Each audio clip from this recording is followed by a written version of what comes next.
अभी मजा आएगा ना भिड़ो। पहला आपका सवाल यह है कि कुर्बानी के ताल्लुक से, तो ये कानून 1950 में बना था। ये नई सरकार आकर के ये कानून नहीं बनाई है। हाँ, ये सरकार आकर के इसको लागू कर रही है। इससे पहले जितनी भी सरकारें थी, यही नहीं, अभी और सुनिए, सभी सरकारों ने मुसलमानों को लॉलीपॉप दिया, सिर्फ वोट लिया और गाय का गोश्त खाने का आजादी दे दिया। कानून था लेकिन लागू नहीं था। अब ये बीजेपी की सरकार आई है, इसने उस कानून को लागू करना शुरू कर दिया है। ये बड़ी अच्छी बात कही आप।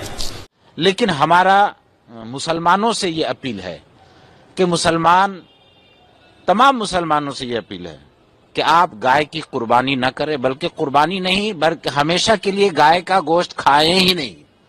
और सरकार से हम अपील करते हैं कि तमाम स्लॉटर हाउस को बंद कर दीजिए, गाय कुर्बानी नहीं हो, कोई भी बड़ा जानवर कुर्बानी नहीं हो, और गाय को नेशनल एनिमल का दर्जा दे दीजिए।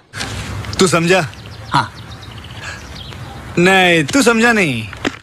क्योंकि गाय अगर मुसलमान नहीं खाएगा तो सबसे ज्यादा नुकसान हमारे हिंदू भाई का होगा, मुसलमान का नहीं होगा। क्यों? जो घोष बिरादरी हैं, जिसको जादव कहते हैं, वो तो हिंदू भाई हैं। वो गाय पालते हैं और उस वक्त तक गाय को पालते हैं जब तक वो दूध देने वाली होती है। जब 5 साल 6 साल के बाद वो दूध देना बंद कर देती है तो उसको वो बेचते हैं बकरीद के मौके पर, खास करके। अरे हाँ भाई हाँ। स्पेशली जो 25,000 की गाय होती है उसको 1 लाख में बेचते हैं। तो उनका जो पैसा बर्बाद होता, उनकी जो पूंजी खत्म हो जाती, कोई खरीदने वाला नहीं होता, मर जाता। और अगर घर में रखते तो 400-500 रुपया उसको रोजाना खाना खिलाने में लगता, तो उनका घर से पैसा जाता। समझ रहे हो? समझ रहे हो आप? समझ रहे हो? अब वो पैसा रिटर्न भी नहीं आएगा अगर वो गाय मर गई तो वो 25,000 की गाय को मुसलमानों के हाथ बकरीद के मौके पर 1 लाख में बेचते हैं और एक गाय को बेच करके 4 गाय खरीदते हैं। तो ये हमारे हिंदू भाई का कारोबार, बिजनेस, दूध का काम और फाइनेंशियल कंडीशन मजबूत होता है।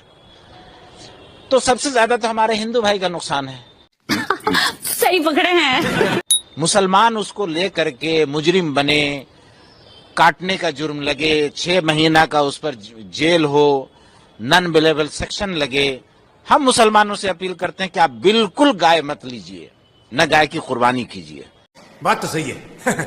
अलबत्ता हम मुसलमानों से ये भी कहना चाहते हैं कि मुसलमान बकरा, खस्सी, छागल जो भी होता है वो खरीदे।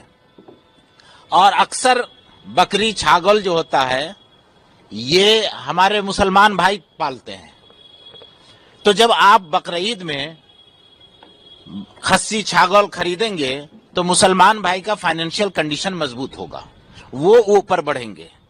और हुकूमत से टकराने की कोई जरूरत नहीं, हुकूमत बैन कर दे, हम तो मुतालबा कर रहे हैं। ये मेरा आपके सवाल का जवाब है।